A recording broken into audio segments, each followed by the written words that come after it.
If you still think a good game is synonymous with realistic graphics, 4K, and pores on the skin, I'm going to challenge you right now, because there's a kind of beauty in games that doesn't need millions of polygons to grab you by the throat. It needs identity. Pixel art, when it's well done, isn't old graphics, it's art direction with purpose. It's color, contrast, meticulous animation, and that magic trick of using few pixels to create worlds that are minds complete, and complete with pleasure. And the best part? It usually comes with sharp gameplay, earworm soundtracks, and scenes you remember years later. So let's go. Here are 10 pixel art games that prove, effortlessly, that graphics aren't everything, and that sometimes less technical detail means more personality on screen. I'm Mary, and the video is about to start.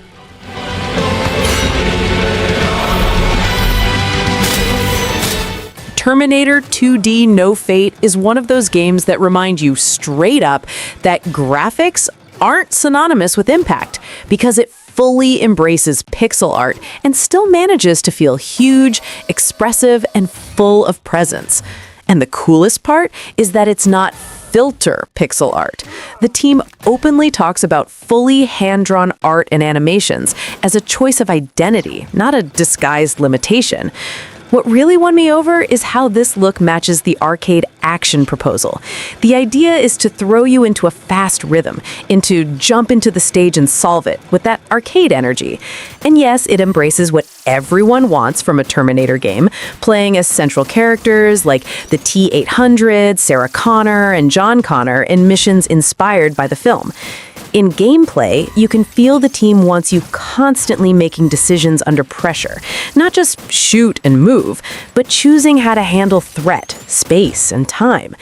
In gameplay materials, John shows up with a real run-and-gun kit, including pipe bombs and pickups like spread shot and homing, with very direct nods to the kind of language classics like Contra taught us to love.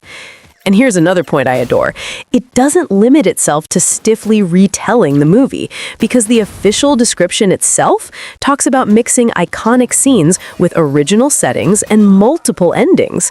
That adds that seasoning of, I know what happens in T2, but here, maybe I don't. And for a retro game, that's a huge incentive to replay and try to master the stages in a smarter way. Terminator 2D No Fate gives me the sense that pixel art, when treated as art direction and not as a crutch, becomes a lens. It simplifies what doesn't matter and highlights what does: movement, silhouette, timing, screen readability. If you like 2D action with an arcade feel and want to see an adaptation that understands T2's cultural weight without needing realism to impress, this is the kind of game that deserves a spot on your list.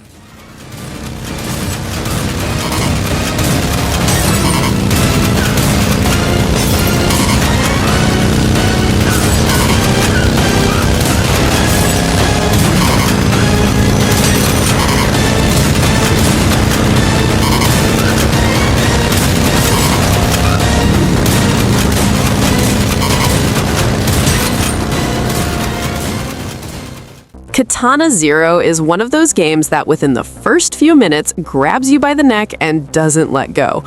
All with pixel art, a soundtrack that sticks in your head, and a combat mechanic that feels made to make you feel like a cinematic assassin, but with a high price for any mistake. What struck me most was how it turns each mission into a choreography of death. You control the dragon, a samurai assassin who chops heads with a katana and can slow time to dodge shots and deflect bullets. Each stage is a real-time action puzzle, where one wrong step or bad timing sends you back to the start of the room, creating a constant tension of, am I gonna make it through clean this time? Outside combat, the game has a cyberpunk noir vibe, with psychiatrist sessions between missions, dialogues full of double meanings, and choices that change the course of the story. It's in this contrast that Katana Zero shines. On the outside, it's a frenetic action game, but inside it has a disturbing narrative full of twists and an atmosphere of paranoia that deepens as you progress.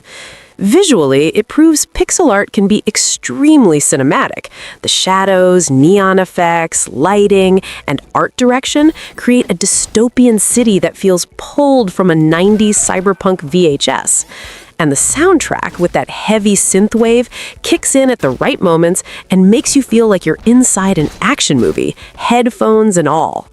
Katana Zero is a short game, but so well crafted that it's hard not to want to play again, to see other endings, grab all the hidden keys, and try to beat everything with the fewest deaths possible.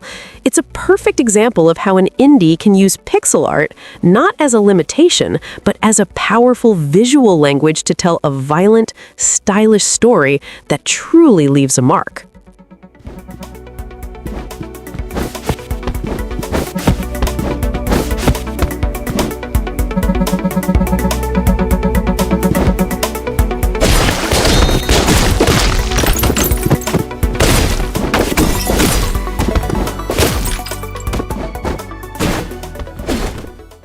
Dead Cells is one of those games that proves, the hard way, that well-made pixel art is anything but limited. On the contrary, it becomes a brutal tool to create richly detailed environments, fluid animations, and a sense of movement that few games deliver with such precision. The art direction here isn't just pretty, it's functional, giving you all the information you need in the heat of combat while crafting that sticky atmosphere of a cursed castle. What hooked me right away was the game's frenetic, visceral combat. You get super responsive controls, dozens of weapons and spells, over 90 in total, that emergency roll that saves your life every second, and a pace that forces you to think fast or die trying. Dead Cells doesn't forgive, but it's fair. When you die, you can usually understand exactly what you did wrong, and that leaves you with that just one more run itch that easily turns into hours of play without noticing. The Roguevania structure is where the game really shines. You have 17 procedurally generated biomes, multiple paths depending on the skills you've unlocked, and the constant tension of knowing there are no checkpoints. Either you finish this run or you go back to the start and try again. The cells you collect from enemies are used to unlock permanent upgrades and new weapons, but if you die before spending them in a safe area, you lose everything. That creates constant calculated risk. Do I keep pushing or head back to spend my cells? Every run feels different because the loot is totally random, and the weapons completely change your playstyle. There are melee weapons, ranged weapons, traps, each with unique modifiers that make you rethink your strategy after every death. There's also the color system, red for brutality, purple for tactical, green for survival, that forces you to choose what kind of build you'll invest in during that specific run, adding an extra layer of strategic depth. Dead Cells is addictive precisely because even in your worst runs, you're progressing somehow, unlocking new gear, learning enemy patterns, opening shortcuts and runes that grant access to new biomes. It's the kind of game you never delete from your console, because there's always more to discover, more builds to test, more challenges to overcome, all wrapped in gorgeous pixel art that proves style beats resolution every day of the week.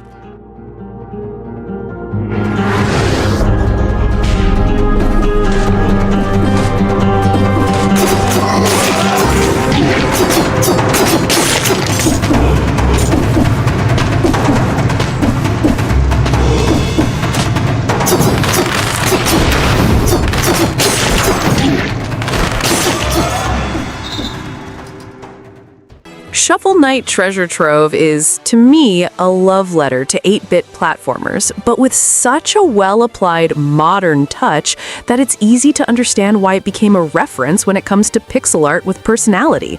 It takes that retro aesthetic and turns it into charm with meticulous animation and clear screen readability, proving that style and art direction can be far more memorable than realism. What I like most is how the game gives you a simple, perfect mechanic, digging or attacking with the shovel, and squeezes a ton of possibilities from it, especially with the famous pogo, bouncing on enemies or objects to stay in the air. This simplicity makes the adventure click fast, but the challenge scales in a way that feels classic. You get better because you learn, not because the game lets up. Treasure Trove is also special because it's not just base Shovel Knight. It's a collection that bundles several games and campaigns in the same package, each with a different protagonist and flavor.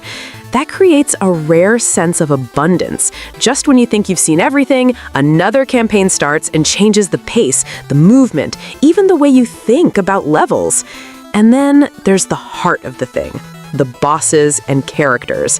The Order of No Quarter has that 16-bit, 8-bit era charisma, striking designs, fights that become little skill trials, and just the right amount of humor to not break the adventurous mood.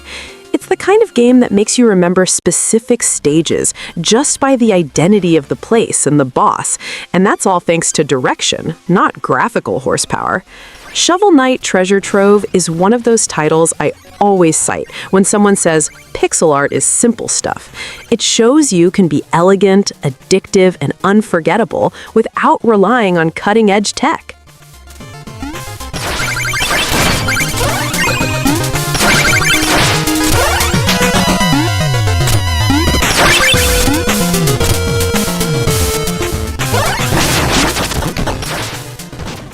Blasphemous II is that game that, in my opinion, elevates pixel art from graphic style to digital sacred art. And I'm not kidding.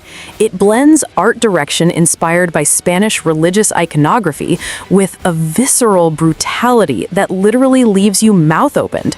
It's not just beautiful, it's unsettling, detailed, and in a bizarre way, respectful of its references, creating a heavy atmosphere that no hyper-realistic 3D graphics could replicate. What truly hooked me was how the gameplay evolved from the first one.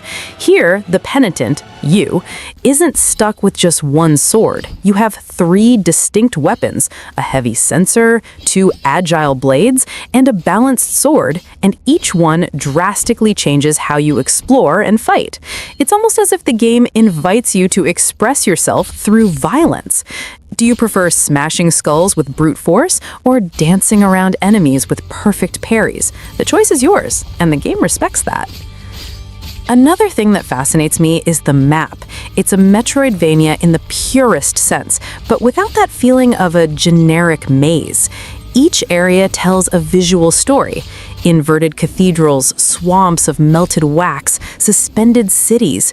You feel the weight of that world's history, called Custodia, in every pixel. And of course, exploration is rewarded with secrets, prayers, spells, and items that truly make a difference in your build.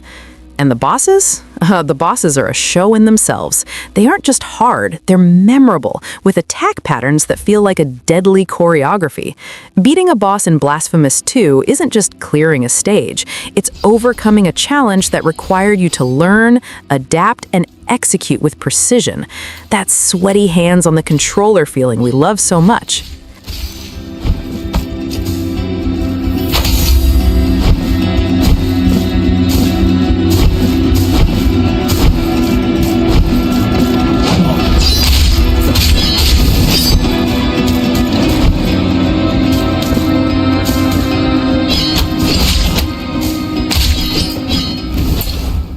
CrossCode is the kind of game that, at first glance, looks like just a pretty homage to 16-bit RPGs.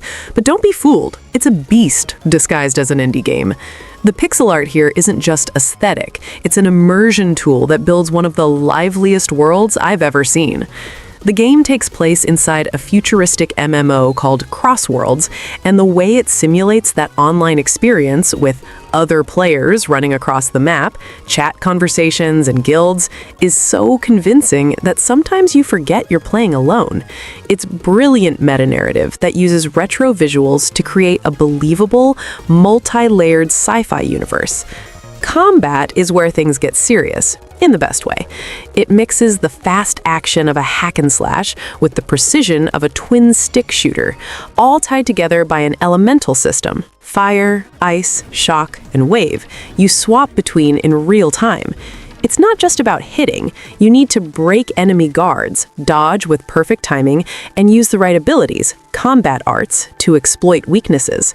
The fluidity of the pixel art animation makes every strike have weight and impact, proving you don't need 4K to feel the adrenaline of a well-executed fight. But get ready, because CrossCode isn't afraid to make you think. The dungeons are true labyrinths inspired by the Zelda school of design, full of puzzles that demand both reflexes and reasoning. The game loves using the verticality of the scenery, something rare in 2D top-down games, to hide secrets and paths, forcing you to observe every pixel on the screen to figure out how to jump onto that unreachable platform. It's challenging, sometimes even frustrating, but the "I'm a genius" feeling when you solve something is priceless. Leah's story, the mute protagonist who lost her memory, is the emotional core of this journey. What starts as a simple search for answers becomes a deep plot about identity, consciousness, and virtual friendship. The expressiveness the artist squeezed out of Leah's sprites is absurd, even without saying a word beyond, "Hi." You feel her every frustration and joy through facial and body animations. It's a slap in the face to anyone who says pixelated characters have no soul. CrossCode is a masterclass in game design that uses nostalgia as the doorway, but keeps you with the sheer quality of its execution. It's dense, long, it can easily pass 50 hours, and made with a care that overflows in every detail. If you want a game that respects your intelligence, challenges your fingers, and still tells you an unforgettable story, CrossCode is mandatory. It's not good for a pixel art game, it's a masterpiece, period.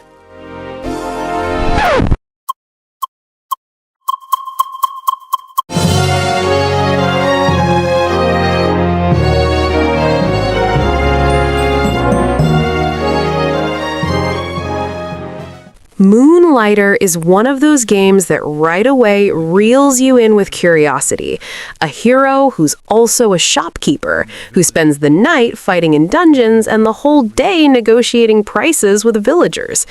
The pixel art here isn't just cute, it has personality, with a vibrant palette, fluid animations, and a look that blends classic fantasy with a touch of humor, creating a village, Rhinoka, that feels alive, with merchants, artisans, and even a bank. What struck me most is exactly this duality. Your will, a dreamer, adventurer who wants to be a hero, but you're also a merchant who needs to make do to survive. In the dungeons, the game becomes an action roguelite with fast combat, dodges, charged attacks, and bosses that demand timing and patience. But when you go back to town, everything changes. You become a shop manager, adjusting prices, decorating the window, hiring assistants, and even upgrading the store to sell more and earn more gold. This mix of dungeon crawling with shop sim is what makes Moonlighter so unique.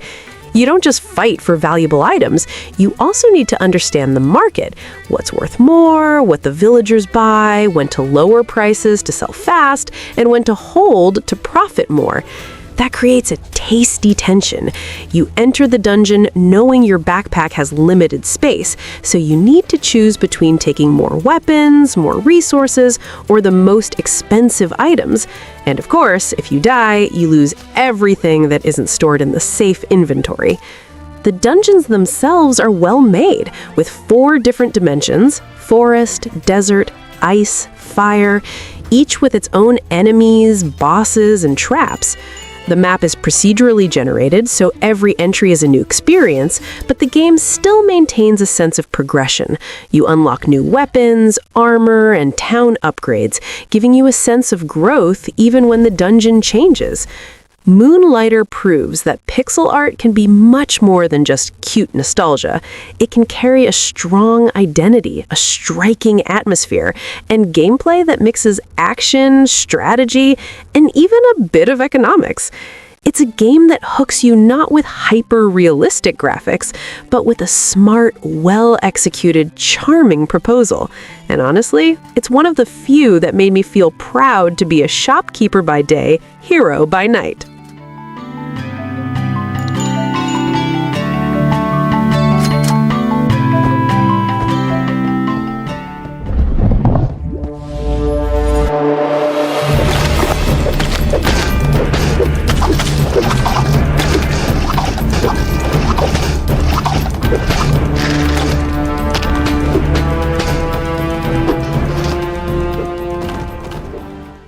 Unsighted is one of those games where at first glance, you can tell pixel art isn't there just to be retro.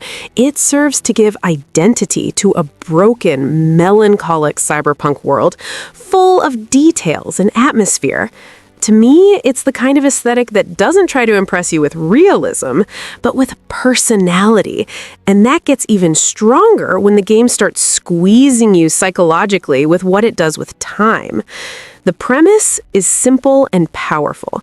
You control Alma, an automaton who wakes up in a destroyed world and needs to traverse the city of Arcadia before her life force and the life force of those around her runs out.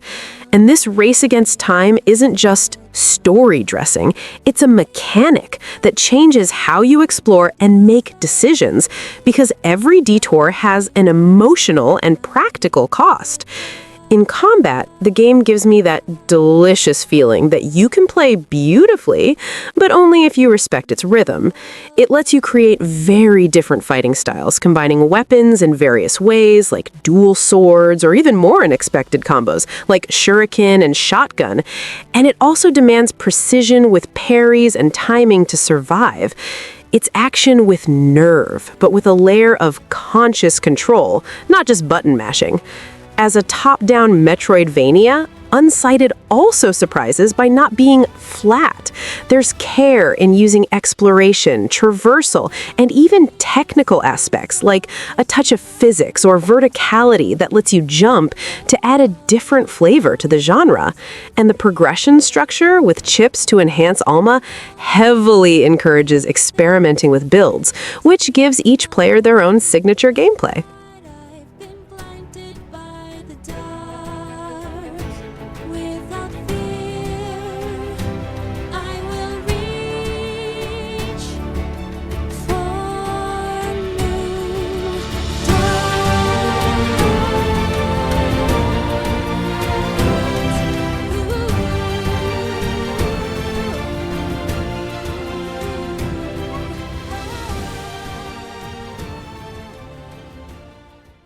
There's a game that, when I played it, hit me in a way few do.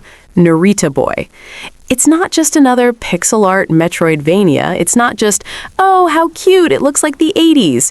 It's a game that pretends to be just a hero inside an old game, but is actually a love letter and a letter of pain and longing written by a developer who lived a whole life behind a keyboard. You start as a boy who boots up an old cart called Narita Boy, and suddenly you're pulled into the digital world, the digital kingdom. There, you become the pixelated hero, the true Narita Boy, stuck in this world made of code, neon, and glitches, fighting an evil entity called him. But as you explore, you find memories of the game's creator, small scenes, dialogues, objects that tell a story of childhood, loneliness, and loss. The gameplay is a traditional 2D Metroidvania. You start with a light whip, unlock new abilities, and backtrack to old areas to open new paths. Combat is fluid. The bosses are very striking, with designs that blend sci-fi and cyberpunk, and each fight demands that you learn patterns, not just mash buttons. But what struck me most wasn't the difficulty, it was the rhythm. The game gives you time to breathe, to explore, to feel the weight of that world. Visually, it's a masterclass in pixel art with identity. The environments are full of details, neon, and old TV effects, but without getting in the way of platform readability. The digital world feels alive, with strange and charming characters that make you want to talk to everyone, and the art direction manages to be both cold, for being a world of code, and warm, for carrying the creator's soul. In the end, Narita Boy proves graphics aren't everything, because it holds you with emotion, visual identity, and the way it blends action, exploration, and a narrative about creation, longing, and legacy. It's a game that starts slow, even a bit confusing, but if you give it time, it becomes an experience that stays with you long after you turn off the console.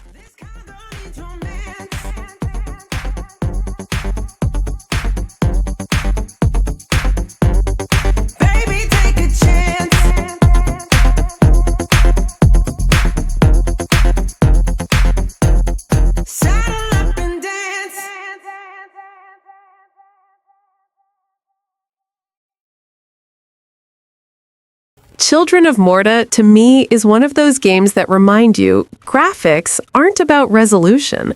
They're about mood, intent, and personality. Its pixel art has a rare human warmth, and that fits perfectly with the idea of following an entire family instead of a lone hero. The story hook already had me. You follow the Bergsons, a clan destined to protect a sacred mountain, as a force called corruption begins to take over everything and forces the family to unite. And the coolest part is that this unity isn't just in the text. The game makes you feel it in practice, because each member has their own way of fighting and contributes differently. Structurally, it's a roguelike of exploring dungeons and getting as far as possible until you beat the boss or fall trying. But there's a very comforting sense of progress, because you keep the money and experience you earn even when a run goes wrong, so defeat becomes part of the chapter and not an empty punishment. The moment I realized this game was special was when I returned home between incursions and saw the story advance in small scenes of the family's daily life. There's also the constant narration with a storybook tone that frames what happened and gives weight to the Bergsons' fears and choices throughout the journey. Children of Morta is a case where pixel art doesn't replace anything, it amplifies the emotion because it makes everything more intimate, closer, almost like leafing through a dark, illustrated book. And when the game nails that mix of dungeon brawling with the warmth of home and family, it becomes impossible not to want to take just one more shot for them.